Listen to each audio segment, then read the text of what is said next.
Good morning students. हाँ जी बेटा, आप सब कैसे हो। हमने विराम चिन्ह का चैप्टर पढ़ा है। मैंने उसकी आपको वीडियो सेंड की थी वेडनेसडे के दिन, तो आपने, आशा करती हूँ कि आपने उस वीडियो को ध्यान से सुना होगा और आपको सब समझ आ गया होगा कि विराम चिन्ह क्या होते हैं और ये कितने प्रकार के होते हैं और ये कहाँ कहाँ यूज़ किए जाते हैं। लेकिन इसका थोड़े से मैं पहले फिर बताना चाहूँगी। बुक वर्क करेंगे हम अब इसका। बुक वर्क करने से पहले थोड़ा सा मैं बताऊँगी कि विराम चिन्ह क्या होता है। विराम का अर्थ होता है रुकना। तो बात करते टाइम हम थोड़ा सा अगर रुक कर बात करें तो सामने वाले को बहुत अच्छे से वो बात समझ आती है, लेकिन हम लगातार बोले जा रहे हैं बोले जा रहे हैं बोले जा रहे हैं तो वो गलत है।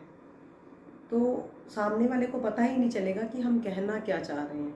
लेकिन अगर हम लिखते समय इन चिन्हों का प्रयोग करते हैं, लिखते समय इन चिन्हों का प्रयोग किया जाता है। बोलते समय हम नहीं कहेंगे कि कोमा आएगा, पूर्ण विराम आएगा ये, लेकिन फिर भी थोड़ा सा ठहराव होता है बोलने में।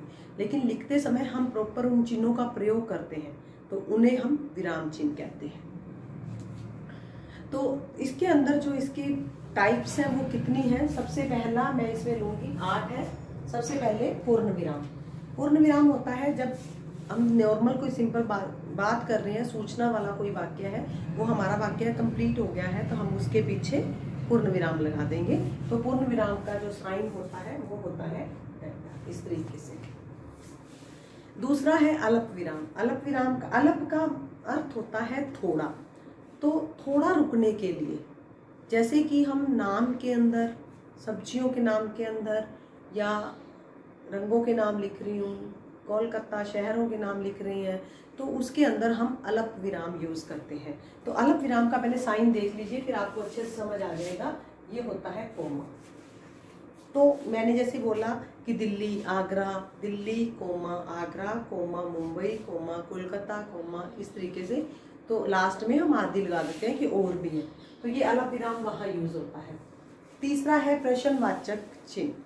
प्रश्नवाचक जिसमें प्रश्न पूछा गया हो। ये तो आपको नॉर्मली शुरू से ही आप करते आ रहे हो और आपको बहुत अच्छे से पता भी है कि प्रश्नवाचक चिन्ह कौन सा होता है और कहाँ लगता है। तो प्रश्नवाचक चिन्ह का साइन ये होता है। हम कब, क्या, तुम्हारा नाम क्या है, क्या तुम स्कूल जाओगे, क्या पहले भी लगा सकते हैं, तुम कहाँ जा रहे हो, तुम कौन हो, तो पीछे हम क्वेश्चन मार्क का साइन लगाते हैं। चौथा है विस्मयादि बोधक। विस्मय मतलब हैरानी। हैरानी मतलब वो शोक से भी हो सकती है, वो दुख से, वो हर्ष से भी हो सकती है, वो किसी चीज़ को ऐसे देख के डरने से, कोई गंदी चीज़ देख रही तो भी ऐसे ही। तो इस तरीके से हम एक्सप्रेशंस अपने देते हैं, तो वो हैरानी वाले जो भाव होते हैं उन्हें हम विस्मयादि बोधक कहते हैं। तो इसका चिन्ह भी आप बहुत अच्छे से इसके बारे में नोन हो। पूर्ण विराम के जैसा नीचे बिंदु, इसको हम विस्मयादि बोधक चिन्ह कहते हैं। उसके बाद है उद्धरण चिन्ह। अब उद्धरण चिन्ह की बात आई है तो उद्धरण चिन्ह दो तरह के होते हैं। एक होते हैं दोहरा उद्धरण चिन्ह, दोहरा, और एक इकहरा। इकहरा तो ये हो गया सिंगल और दोहरा क्या हो गया डबल। अब ये लगते कहाँ है। इकहरा हम कहाँ लगाते हैं, उपनाम के अंदर। जैसे स्पेसिफिक कोई बुक का नेम है या स्पेसिफिक किसी लेखक का नेम है, बीच में आ गया है या कोई अर्थ आ गया है, तो उसको हम इस तरीके से इकहरा उद्धरण चिन्ह के अंदर रख के बताते हैं। और दोहरा उद्धरण चिन्ह जहाँ कोई हम अपनी बात कहने जा रहे हैं, अध्यापक ने कहा, गांधी जी ने कहा, अध्यापक ने कहा कि धरती गोल है, तो अध्यापक ने कहा, तो कोमा अलप विराम लगा के ऊपर इन्वर्टेड कोमा स्टार्ट, यानी कि दोहरा उद्धरण चिन्ह, धरती गोल है, पीछे पूर्ण विराम, फिर ऊपर इन्वर्टेड कोमा क्लोज, यानी कि पीछे वाले उद्धरण चिन्ह बंद कर दिया उसको। इस तरीके से ये यूज होते हैं, इकहरा उद्धरण चिन्ह और दोहरा उद्धरण चिन्ह। उसके बाद हम बात करते हैं निर्देशक चिन्ह। जो निर्देशक चिन्ह होता है ये योजक चिन्ह से थोड़ा सा बड़ा होता है, इस टाइप से। जो योजक होता है वो छोटा होता है। योजक हम दो शब्दों के युगम के अंदर भी यूज करते हैं इसको। तो यहाँ पे बात कर रहे हैं कि निर्देशक चिन्ह, निर्देश देने के लिए निर्देशक चिन्ह। इस चिन्ह का प्रयोग संवाद, वार्तालाप, जैसे कोई डायलॉग्स है, डायलॉग राइटिंग है, किसी का संवाद आ गया है, उसने बोलना है, तो हम लिखते हैं लड़का, तो उसका हम आगे निर्देशक चिन्ह लगा देंगे कि अब इसने बोलना है। वार्तालाप कोई चल रही है तो उसके अंदर भी हम इस तरीके से करते हैं। उसके बाद है योजक चिन्ह। योजक चिन्ह का साइन मैंने यहाँ लगा दिया। योजक चिन्ह छोटा होता है। ये क्या होता है, दो शब्दों के, जैसे माता पिता, रात दिन, दिन दिन, इस तरीके से, जैसे भाई बहन, पाप पुण्य, तो हम इसके अंदर छोटा सा योजक चिन्ह लगा देते हैं। तो ये इसको हम शब्दों के युगम, पेयर में, शब्दों को दोहराने में, उनकी आपस में तुलना करने में इस चिन्ह का प्रयोग किया जाता है। उसके बाद है 8वां जो है वो है लाघव चिन्ह। लाघव या संक्षेपक, लाघव या संक्षेपक, इसको छोटी बिंदी बना देते हैं।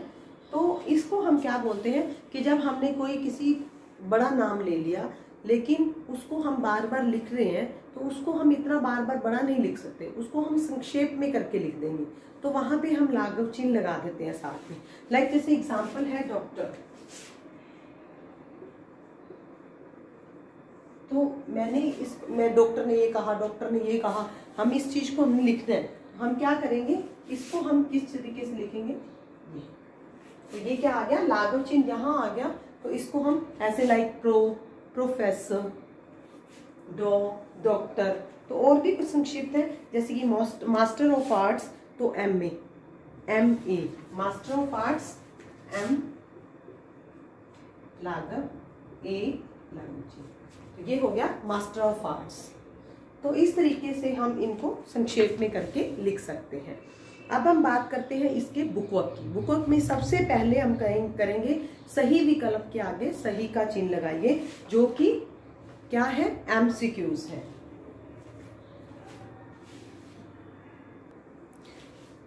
MCQs है, सही विकल्प के आगे सही का चिन्ह लगाइए। सबसे पहले हम करेंगे का फर्स्ट क्वेश्चन का क पार्ट। कविता का पद पूरा होने पर कौन सा चिन्ह लगाया जाता है? जब कविता का पद पूरा हो जाता है तो पूर्ण विराम, पूरा होने पर, सामने से आपको आंसर ही बताया जा रहा है, तो इसके अंदर फर्स्ट अल्प विराम, सेकंड पूर्ण विराम, थर्ड अर्ध विराम, फोर्थ विस्मय सूचक। तो क का हम क्या लिखेंगे, सेकंड पूर्ण विराम, क का सेकंड पूर्ण विराम, इस पे हम टिक कर देंगे। ख है संपूर्ण शब्द ना लिखकर उसका संक्षिप्त रूप लिखने के लिए कौन सा चिन्ह लगाया जाता है? संपूर्ण शब्द नहीं लिखना, पूरा शब्द ना लिखकर हम छोटा शब्द लिखना हो, हमने संक्षिप्त रूप उसका लिखना हो, तो हम वहां पे कौन सा चिन्ह लगाएंगे? मैंने अभी अभी आपको बताया विराम चिन्ह के अंदर अल्प विराम, प्रश्नवाचक, लाघव चिन्ह, योजक चिन्ह। तो हम इसका जो थर्ड ऑप्शन है लाघव चिन्ह, लाघव चिन्ह, इसको हम मार्क कर देंगे लाघव चिन्ह को। उसके बाद है अल्प विराम का चिन्ह कौन सा है? अल्प विराम का चिन्ह मैंने अभी आपको बताया कि कोमा होता है ग में, इन्होंने हमें बताया हुआ है योजक चिन्ह, फिर दूसरा सेकंड में पूर्ण विराम, थर्ड में इन्होंने विस्मयादि बोधक, और फोर्थ में अल्प विराम। तो इसका फोर्थ ऑप्शन है अल्प विराम। घ पाठ है इकहरे उदाहरण चिन्ह का प्रयोग डैश सही वाक्यांश कौन सा आएगा? जहां हमने इकहरे उदाहरण चिन्ह का, मैंने आपको अभी बताया था कि जब कोई बात कर रहा हो, कह रहा हो, तो हम उसको दोहरा उदाहरण चिन्ह में रखते हैं, और जब कोई स्पेसिफिक नाम हो, उपनाम हो, कोई किसी बुक का, किसी लेखक का, किसी कहानीकार का, तो वहां पे हम इकहरा उदाहरण चिन्ह यूज करते हैं। तो यहाँ पे फर्स्ट ऑप्शन इसका आ जाएगा, उपनाम या किसी विशेष शब्द के लिए होता है। घ का फर्स्ट पार्ट उपनाम या किसी विशेष शब्द के लिए। अगला पाठ है खुशी का भाव व्यक्त करने के लिए किस चिन्ह का प्रयोग किया जाता है? अभी अभी मैंने आपको बताया विस्मयादि बोधक। प्रश्नवाचक फर्स्ट ऑप्शन, सेकंड विस्मयादि बोधक, थर्ड अल्प विराम, फोर्थ पूर्ण विराम। तो सेकंड आ जाएगा, सेकंड अगला पाठ के अंदर विस्मयादि बोधक।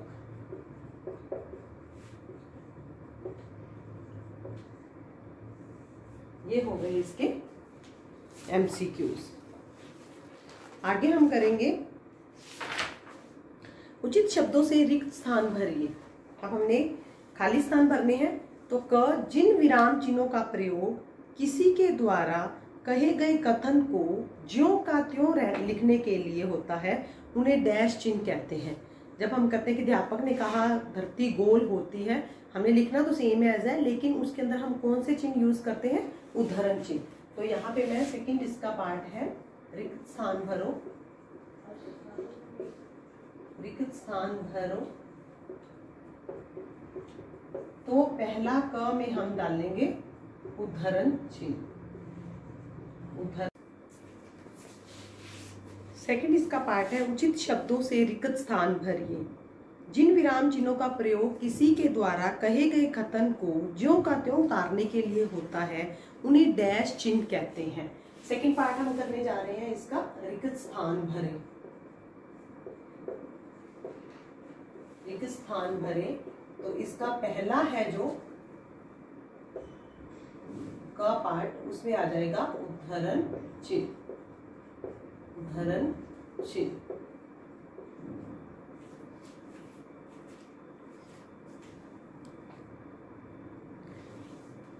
ख है योजक चिन्ह का प्रयोग युगम अथवा डैश को दोहराने के लिए किया जाता है। योजक चिन्हों का प्रयोग युगम अथवा शब्दों को दोहराने के लिए किया जाता है। ये अभी मैंने आपको बताया है, शब्दों को दोहराने के लिए किया जाता है।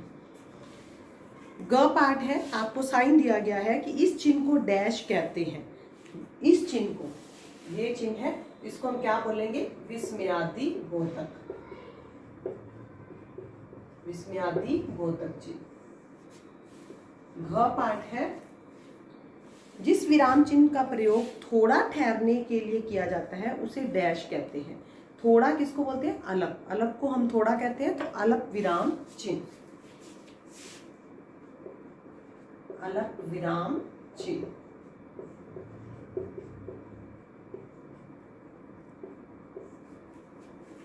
उसके बाद है थर्ड पार्ट, इन वाक्यों में कुछ गलतियां हैं जिन्हें सुधारते हुए वाक्य को पुनः लिखें। दोबारा से लिखना है वाक्य को। तो क पार्ट है, मौखिक भाषा में स्थान स्थान पर रुकने के लिए विराम चिन्हों का प्रयोग किया जाता है। मौखिक भाषा में चिन्ह यूज नहीं होते हैं, कहाँ यूज होते हैं? लिखित भाषा में। तो मौखिक को अंडरलाइन कर देंगे। थर्ड का क पार्ट, जैसे आपको यहाँ मौखिक दिया है तो आप इसको अंडरलाइन करके यहाँ पे लिखित लिख देंगे। लिखित भाषा को, लिखित भाषा में स्थान स्थान पर रुकने के लिए आगे जो भी सेंटेंस है पूरा एज इट इज ऐसे आ जाएगा। ख पार्ट है, योजक चिन्ह की रेखा निर्देशक चिन्ह से बड़ी होती है। नहीं, योजक चिन्ह की रेखा निर्देशक चिन्ह से छोटी होती है। तो जो बड़ी है ख में, जहां बड़ी लिखा हुआ है उसको काट के हम लिख देंगे छोटी। तो हम क्या लिखेंगे? योजक चिन्ह, योजक चिन्ह की रेखा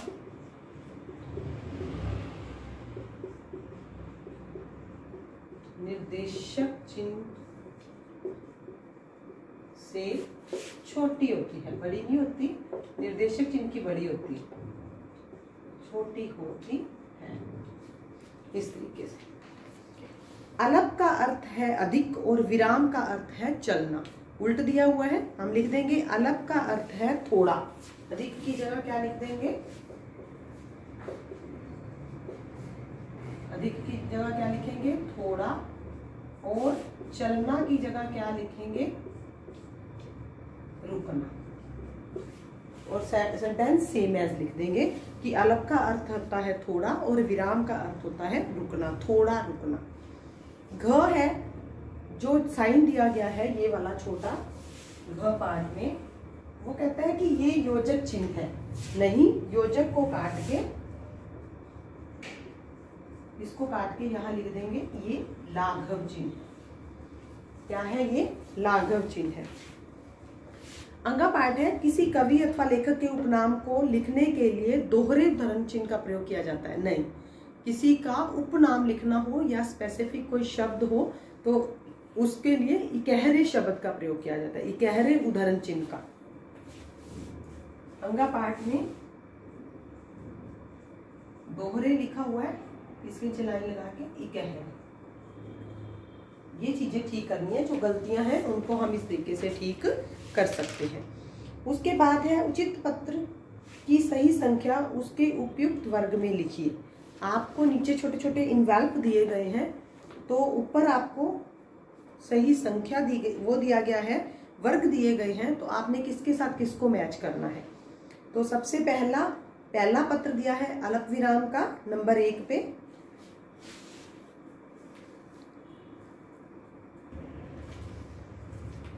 पहला है संक्षेप में लिखने पर, दूसरा है आश्चर्य आदि के भाव प्रकट करने के लिए, तीसरा है वाक्य की समाप्ति पर, चौथा है थोड़ा रुकने पर, पांचवा है 2 शब्द जोड़ने पर, और छठा है प्रश्न पूछने पर। तो इन्वेल्प में दिया है सबसे पहला अल्प विराम, दूसरा पूर्ण विराम, तीसरा प्रश्नवाचक चिन्ह, चौथा लाघव चिन्ह, पांचवा विस्मयादि बोधक और छठा योजक चिन्ह।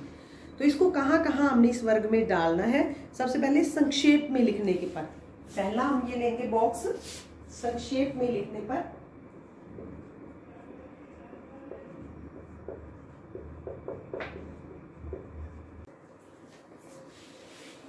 हाँ जी बच्चे, क्वेश्चन नंबर 4 के अंदर है कि उचित पत्र की सही संख्या उनके उपयुक्त वर्ग में लिखी। हमें वर्ग दिए गए हैं और नीचे एक इन्वेल्प बनवा के दिए गए हैं, जिसके अंदर फर्स्ट में अल्प विराम, सेकंड में पूर्ण विराम, थर्ड में प्रश्नवाचक चिन्ह, फोर्थ में लाघव चिन्ह, फिफ्थ में विस्मयादि बोधक चिन्ह और सिक्स्थ में योजक चिन्ह। तो ऊपर जो वर्ग दिए गए हैं, सबसे पहले है संक्षेप में लिखने पर। संक्षेप में लिखने पर लाघव चिन्ह नंबर 4 पे जो पड़ा है उसके साथ ऐड कर देंगे इसको। दूसरा है आश्चर्य आदि के भाव प्रकट करने के लिए, आश्चर्य आदि के भाव प्रकट करने के लिए विस्मयादि बोधक चिन्ह, जो विस्मय आश्चर्य भाव, तो वो नंबर 5 पे पड़ा है। तीसरा है वाक्य की समाप्ति पर, जब सेंटेंस खत्म हो जाता है तब हम पूर्ण विराम लगाते हैं, तो वाक्य की समाप्ति पर पूर्ण विराम, जो कि नंबर 2 पे पड़ा है। थोड़ा रुकने पर, अल्प का अर्थ होता है थोड़ा, थोड़ा रुकने पर, तो इसका जो कोमा है, जो अल्प विराम जो फर्स्ट नंबर पर पड़ा है, थोड़ा रुकने पर अल्प विराम, तो यहाँ पे कोमा का साइन लगा दिया है। उसके बाद है 2 शब्द जोड़ने पर, 2 युग्म या शब्दों को जोड़ने पर हम योजक चिन्ह का प्रयोग करते हैं, जो कि नंबर 6 पे है। 2 शब्द जोड़ने पर योजक चिन्ह नंबर 6। उसके बाद है प्रश्न पूछने पर प्रश्नवाचक चिन्ह नंबर 3, प्रश्न पूछने पर प्रश्नवाचक चिन्ह आ जाएगा, नंबर 3 पर पड़ा है। जो लास्ट आपका टॉपिक है इस लेसन का, वो है निम्नलिखित स्थान में उचित विराम चिन्ह लगाइए। मैं आपको एक बार बोलकर बता देती हूँ, आप सब बच्चे अपने तरीके से इसको करोगे। रविंद्रनाथ टैगोर दिन में कभी आराम नहीं करते थे, पूर्ण विराम। एक बार वह बीमार पड़ गए, पूर्ण विराम। डॉक्टरों ने सलाह दी कि वह दिन में खाना खाने के बाद थोड़ी देर विश्राम करें, अल्प विराम। पर टैगोर ने उनकी सलाह अनसुनी कर दी और पहले की तरह काम करते रहे, पूर्ण विराम। स्वास्थ्य और बिगड़ने लगा, पूर्ण विराम। शांति निकेतन के अध्यापकों और मित्रों ने उन्हें समझाया, अल्प विराम यानी कि कोमा, लेकिन उन पर कोई असर नहीं पड़ा, पूर्ण विराम। एक तो उनके सहायक ने कहा के बाद हमेशा दोहरा उदाहरण चिन्ह आता है, तो योजक चिन्ह लगा के दोहरा उदाहरण चिन्ह। गुरुदेव गांधी जी की बात नहीं टालते, पूर्ण विराम। यदि वे आकर उन्हें समझाएं तो टैगोर जरूर मान जाएंगे, पूर्ण विराम और दोहरा उदाहरण चिन्ह क्लोज। जब गांधी जी को सारी बात का पता चला तो वे शांति निकेतन पहुंचे, पूर्ण विराम। गुरुदेव रोज की तरह दिन का खाना खाने के बाद कुर्सी पर बैठकर काम कर रहे थे, पूर्ण विराम। गांधी जी ने उनके पास जाकर कहा, अब फिर बात कहने वाली आ गई, योजक चिन्ह और दोहरा उदाहरण चिन्ह स्टार्ट। आपका स्वास्थ्य ठीक नहीं है गुरुदेव, पूर्ण विराम। आपको डॉक्टर की सलाह मानकर दिन में कुछ देर विश्राम करना चाहिए, पूर्ण विराम और दोहरा उदाहरण चिन्ह बंद, क्लोज कर देना है। तो ये आपका हो गया पूरा इसका विराम चिन्ह का अभ्यास कार्य। अब आप बच्चों ने इसको जो अभ्यास कार्य है मेरे जैसे जैसे मैंने आपको करवाया है बोर्ड के ऊपर, आप देखते देखते साथ साथ पेंसिल से बुक में करते जाएं, ताकि आपको दिक्कत ना हो और बर्डन ना बढ़े। और अगर आपको कोई प्रॉब्लम लगे, कोई डाउट है, कोई क्वेरी है, तो आप मेरे से व्हाट्सएप पे या फ़ोन करके आप मेरे से पूछ सकते हो कि मैम इसका कैसे आना है और क्या आना है। बेझिझक आप इसको पूछ सकते हैं, मैं आपका इसको आंसर दूंगी कि इसको कैसे करना है। तो आप सब बच्चे पेंसिल से करेंगे, पेन से बुक के ऊपर नहीं करेंगे, और हर एक बच्चे का काम कंप्लीट होना चाहिए। धन्यवाद।